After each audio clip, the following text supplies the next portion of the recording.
Hello everyone, আসসালামু আলাইকুম। কেমন আছেন সবাই? নতুন একটা ব্লগ আপনাদের মাঝে শেয়ার করতে যাচ্ছি। তো আজকে আমি রান্না করে দেখাবো লাজনি ডাটা দিয়ে মসুর ডাউল রান্না। তো এখানে আমি মসুর ডাউলটা দিয়ে নিচ্ছি, হাফ সেদ্ধ করে নিব। তো সুন্দর করে এবার নাড়াচাড়া করে দিয়ে নিচ্ছি। আর এটা আমার ডাউলটা হচ্ছে। আর এখানে মূলত এটা রেসিপিটার জন্য আমার একটুখানি স্বাদ মতো মরিচ লাগবে। এখানে আমি শুধুমাত্র কাঁচা মরিচ দেব, আর অল্প সামান্য পরিমাণ রসুন আর পেঁয়াজ বাটা, জিরা বাটা সব কিছু একত্রে মিলে আমি বেটে নিয়েছি। আর এখানে আমি আমার লাজনি ডাঁটাগুলো দিয়ে দিলাম। একে একে সব ডাঁটাগুলো দিয়ে এবার আমি সুন্দর করে নাড়াচাড়া করে নিব।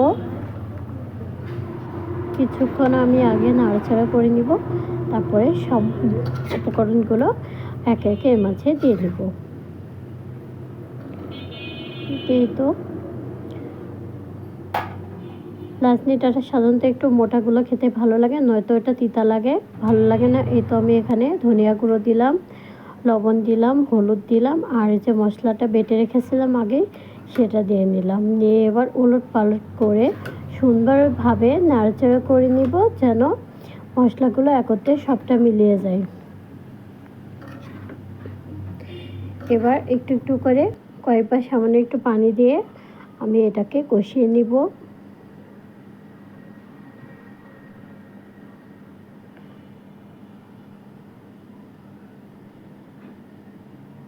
আমার সাথেই থাকুন। আর আমি কীভাবে রান্না করলাম এই রেসিপিটা পুরোটা আপনারা না টেনে দেখবেন, তাহলে খুব সহজে আপনারা এই রেসিপিটা বাসায় তৈরি করে নিতে পারবেন। এভাবে রান্না করলে এটা রুটি, ভাত এগুলোর সঙ্গে খেতে পারবেন, অনেক ভালো লাগে।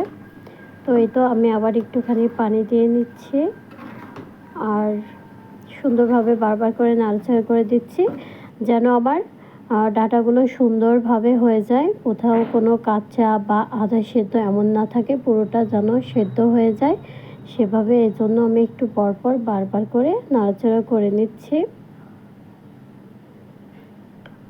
আর এবার আমার কষানো হয়ে গেছে, এবার ঝোলের জন্য বা একবারে টোটাল পানি দিয়ে নিব।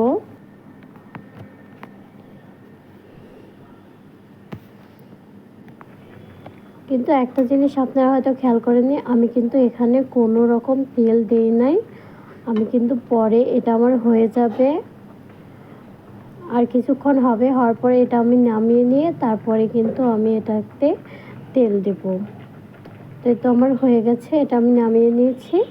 এবার আমি কিছুটা সরিষার তেল দিয়ে নিলাম, আর এর মাঝে তেলটা একটু গরম হয়ে যাবে, গরম হওয়ার জন্য আমি ওয়েট করছি। এবার আমি এর মাঝে কিছুটা পেঁয়াজ কুচি, কিছুটা রসুন কুচি দিয়ে সুন্দর করে আবার ভালো মতো নাড়াচাড়া করে বাদামি রং আসবে, তখন এর মাঝে আমি কিছুটা গোটা জিরা দিয়ে নিব। এই জিরাটা দিলে, জিরা দিয়ে মূলত আমি এটা ফোড়ন দিচ্ছি, যে যাই বলতে পারেন। তো এই তো আমি জিরা দিয়ে দিলাম, এবার কিছুক্ষণ আবার নাড়াচাড়া করে নিব।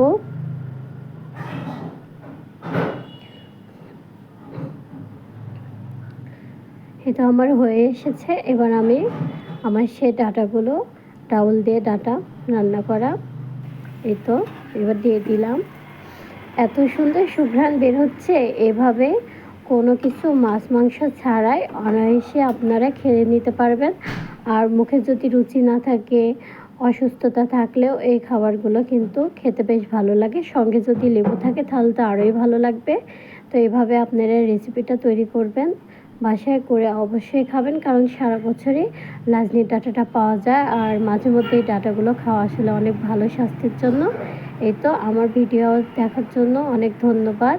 আমার সাথেই থাকবেন, আর আমার ইউটিউব চ্যানেলটা অবশ্যই সাবস্ক্রাইব করে দিয়ে পাশে থাকবেন। ভালো থাকবেন, সুস্থ থাকবেন। আল্লাহ হাফেজ।